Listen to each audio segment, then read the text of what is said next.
Hi, Eddie Troxler. This is Jazz Chat, jazzchat.org on the internet. It's a fairly new thing, so if you have some suggestions, I try to put stuff up there, that you can download for free. But this, what I do here, I take public domain jazz tunes or do jazz versions of them. And that could be debatable, what you call jazz. Which the song I brought today could be done as a country tune. It could be done as it's just an old theater tune. Actually, most of the time when these tunes were written, that we call jazz, now we call them the standards or,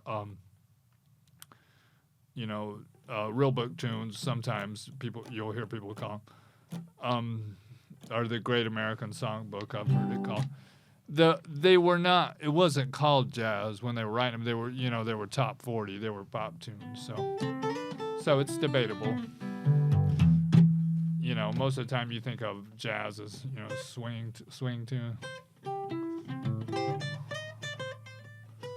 but not necessarily. There's a lot of Latin jazz, all sorts of stuff that you can call jazz.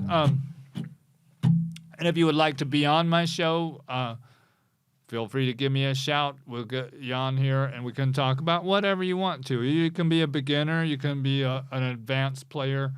Doesn't matter. Anybody's welcome. And make suggestions, too, because, like I say, I'm fairly new at this. So I know, and I want to help people. I'm not wanting to give you a bunch of tabs and say, oh, play it exactly like this. I want to inspire you to want to do what you can with it. And that's why I have this logo, Ignite Your Imagination. And with students, too, it's there's only so much I can cover, in a half hour. And this show is a half hour as well.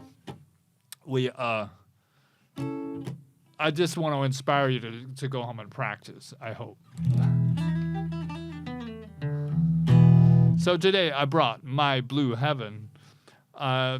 It's pretty old. I can't remember the exact copyright date. Maybe I have it in my iPad, where I keep a lot of sheet music.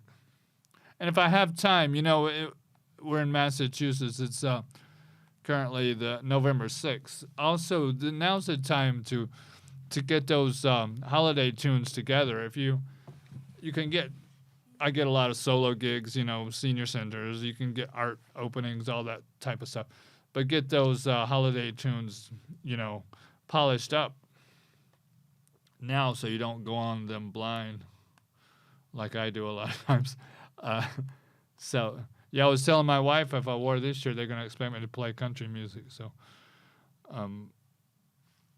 let's see. So to My Blue Heaven, let me just see if I have any info on the copyright of it. As this says, George Whiting and Walter Donaldson. I think George Whiting maybe wrote the lyrics, and Walter Donaldson maybe wrote the melody. But anyway. There's plenty of free versions out there. So a lot of times you see it in E flat, you see it in C, but I'm gonna do it in G. I think I got reintroduced to this tune. My car's a little old and it has a CD player, so when I'm at the thrift stores, I try to find CDs. So I found this, it's Harry Connick doing a lot of these old standards, and he had done a cool version. I was like, wow, that's a cool tune.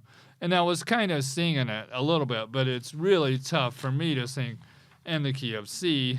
In the key of C is to me, it's way too high or way too low. That's in G, which I like, but the C would be, And C seems to always be a hard key for me to sing in. For most songs, if I sing it up here, when the whippoorwill calls, it's going to get way too high for my voice. But if I do it down an octave, it would be way too low. That's the key of C. But I can play it in both. You know, you can hear the melody because, like I've said before, I'm not really a singer, so I'll, you know, but and also I do try to emphasize it's a good idea to learn the words because even if you're not a singer, you know, it helps you keep up with where you are. So I haven't practiced this a lot. If I were gonna start using it as a regular tune, or if I were gonna record it, I would probably try to play through it a whole bunch more times. I thought I was gonna have a guest, and it actually turns out that the guest is next week. So I've done this on gigs before, and like I say, when I heard the Harry Connick version, I tried to find it in a key that I could sing it in if I did want to, which is the G. First, I'll play it with some tracks, and you can kind of hear how it goes, and then I'll chat about it a bit. So, My Blue Heaven. I have it in band in a box at 120 beats a minute. I can probably put these up on. There's a way to put these band in a box files up on YouTube if you don't have the program. If you like it, I'll try to get some of those up.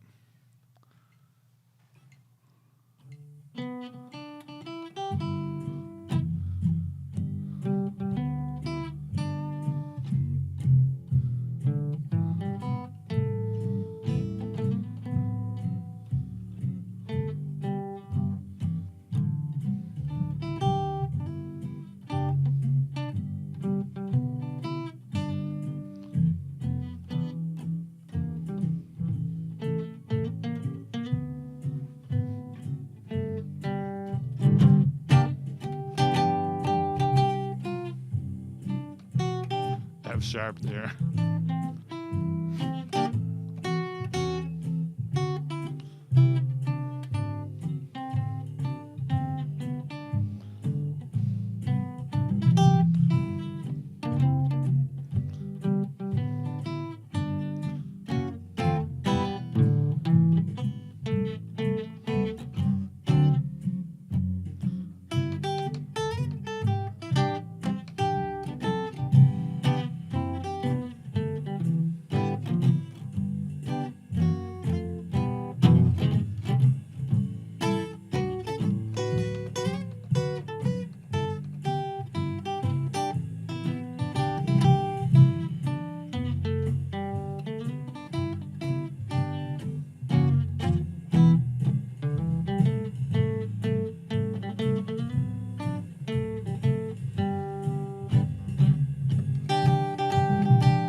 All right, that's My Blue Heaven. It's a fairly standard form, 32 bars, AABA, we could call it. which means you have, well, it means pretty much, you have the A section twice, and you have the this B section that's a little different. That B section, I see your smiling face. I can't see that far. A fireplace and a cozy room, and then a little nest is nestled where the roses bloom, and then you're back to that A section, Molly and me. So yeah, look it up, and some of what I was doing as far as improv, I'm pretty much just kind of staying within that E minor pentatonic or G major scale, you know what I mean? Because it doesn't really go so much out of the key. If you were to analyze this, the one chord is obviously a G. Then it goes to an E7. E7 is not necessarily diatonic just because it has a G sharp in it, which is the major third, and the A7 has a C sharp. So it's not that important, but if you're playing with a whole rhythm section, you may want to be careful about hitting those C naturals and G naturals when you're right on top of those chords. But they're going by pretty fast, so you can kind of. And I usually hint the melody a little bit too.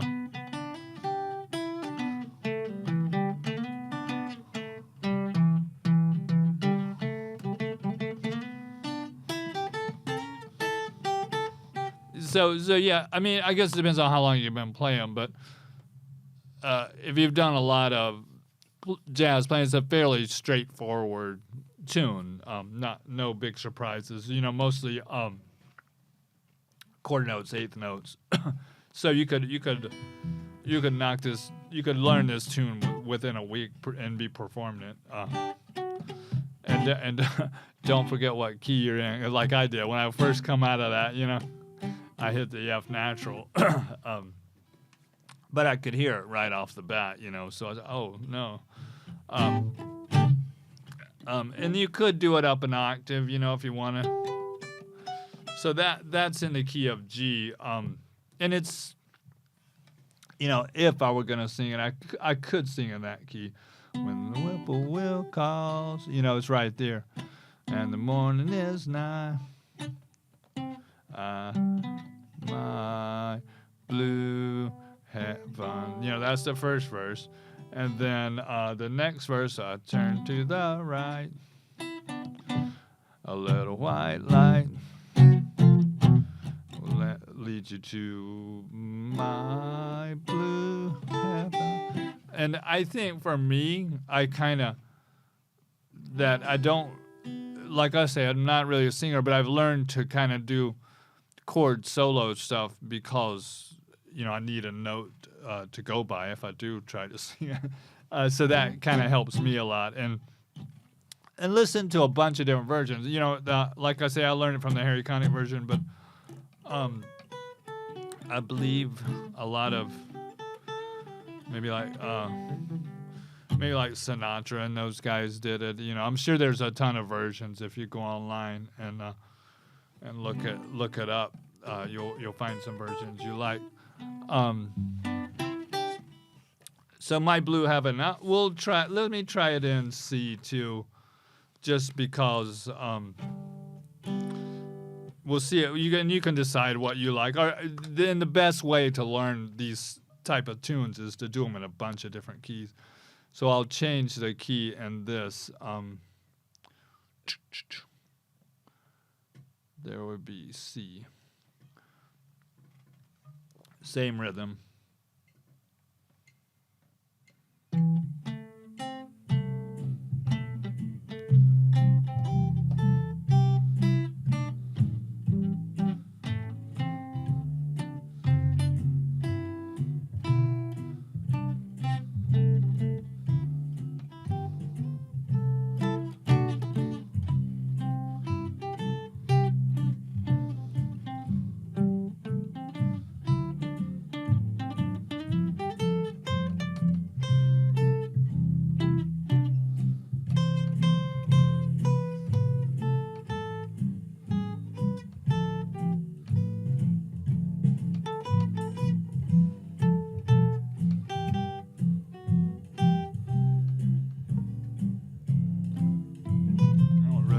some of this notation.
So that is my Blue Heaven in C.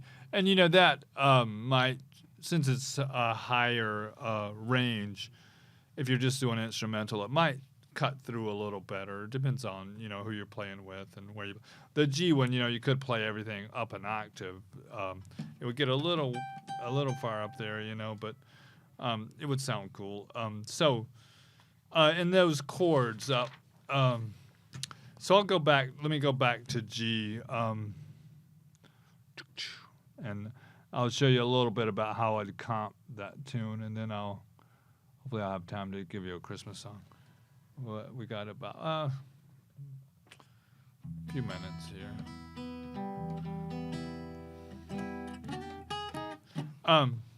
So the chords. So, you know, I'll put this on, and I can show you how I'd kind of comp the chords, maybe just one time through.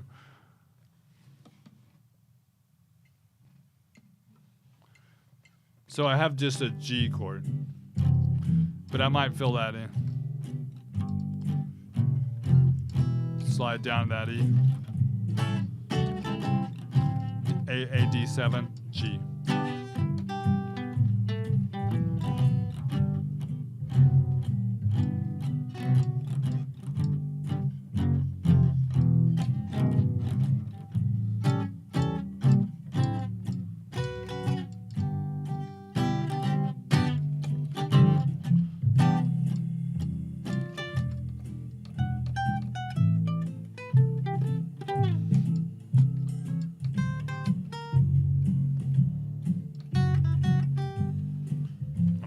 Bad chart again.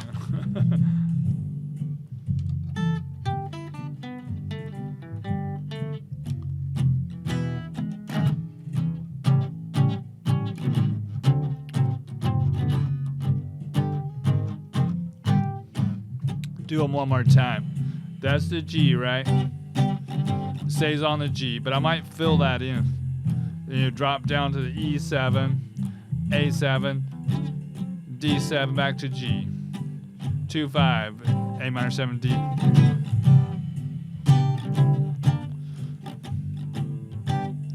I'm just sliding down to that E.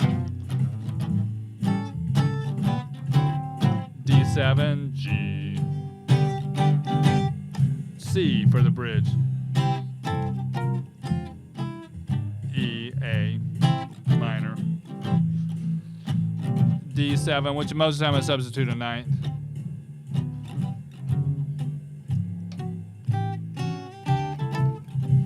Back to the A section.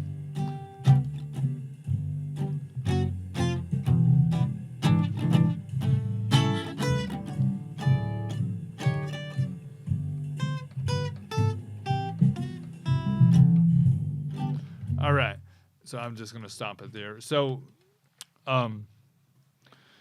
like when it's just calling for a G chord there. Sometimes if it's a little, and there's a whole note in the melody, will come. This, might need to fill that in is what I was doing. So a lot of times I'll go like a G bar chord to a G major 7th to a 6. That's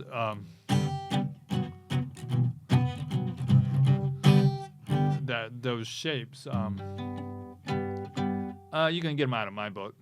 That's a regular, the E form of a bar chord, then a regular G major 7th, page 48 in the book, and then a 6. So I'm just adding that E note, and what I'm creating is this inside line that goes. So, and if you like that sound, really the way to learn it, just practice it all up and down the neck. Some of you jazz players may have studied the Mickey Baker method. He has you, the very first page, he'll have you doing that all up and down the neck. He said, don't move on until you get. They're really thin books, but they'll keep you busy for most of your life. Mickey Baker. I think they were written maybe 50s, 60s. All right, and then that walk down. So my target is the E. So I just dun dun dun. There's 2 beats on the G, and then dun dun dun. I can play the E open, or I can jump back up here, And then A7. I'm just doing that a lot, rather than do that A7, which is kind of it's a little full. So a lot of times, since it's an A, I can play that A bass note, or I can let the bass player play, and I'm just covering the E, the E, the B, and the G string, and I have my notes are E, E, A, and C sharp. If I need that 7th, I can just do that. But like I said before, I learned those inversions too, which I'll put the inversions of triads, but the inversions of 7th chords are important too. I'll get those up, the diagrams. Cool. And yeah, pretty much the bridge part, just C, is a standard. You hear this chord progression all the time. 1, 3, 6, 2, 5, 1. From C, so you're in C, the 3 chord, E, A, D. It stays on it for 2 bars to G. That's the whole bridge. So C.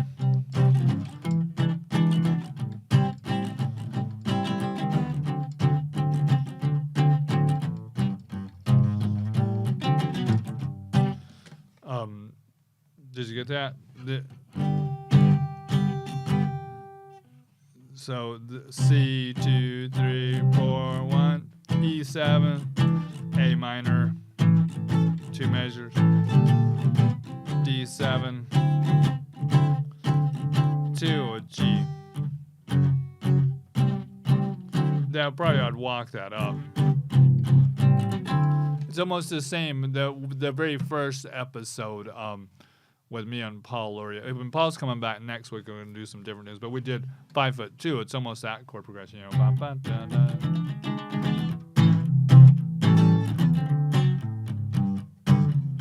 But yeah, you see it a lot in jazz tunes, that 1-3-6-2-5, 1-6-2-5s.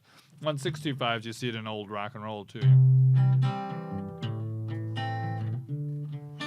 But in jazz, it's more like bam, bam, bam. So anyway, I'll give you a fairly simple Christmas song that you can learn finger picking.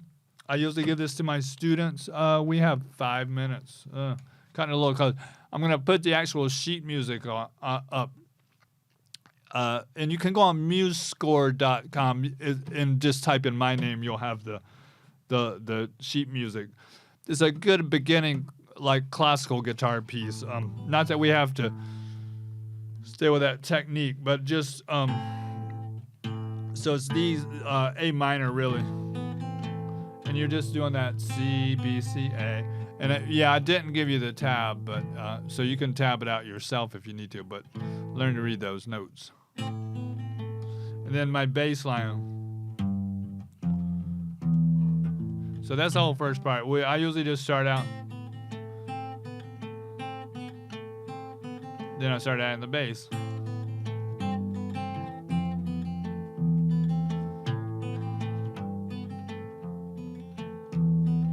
Then I go up to the E, D, E, C.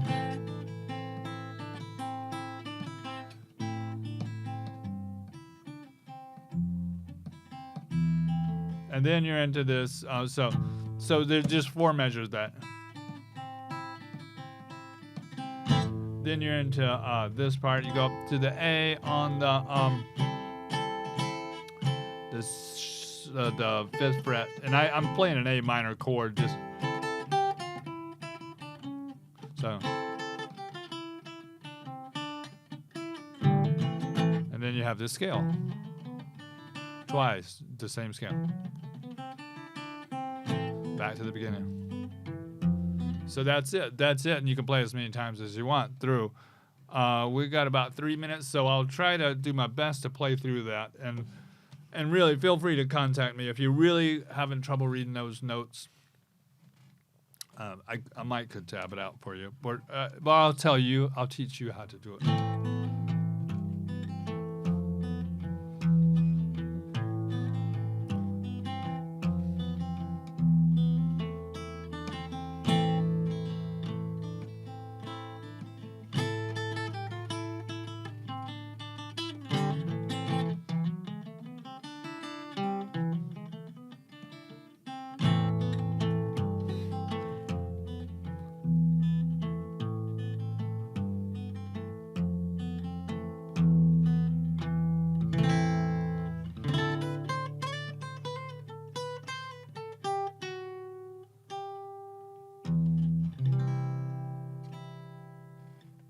So that's it. So you know you can do whatever form you want, and then some people don't even go to that part.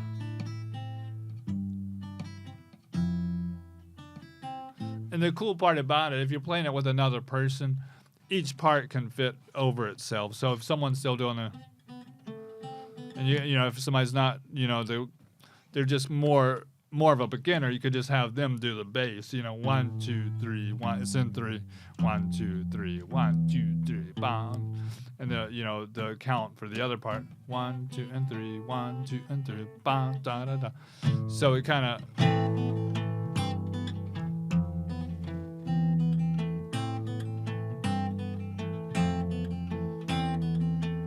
And then the high part is kind of tough to get those bass notes, but you can do it. See, I can still do them if I need them. But if you have somebody else doing the bass notes, you know. So that one only happens 4 times, and then you're up to this.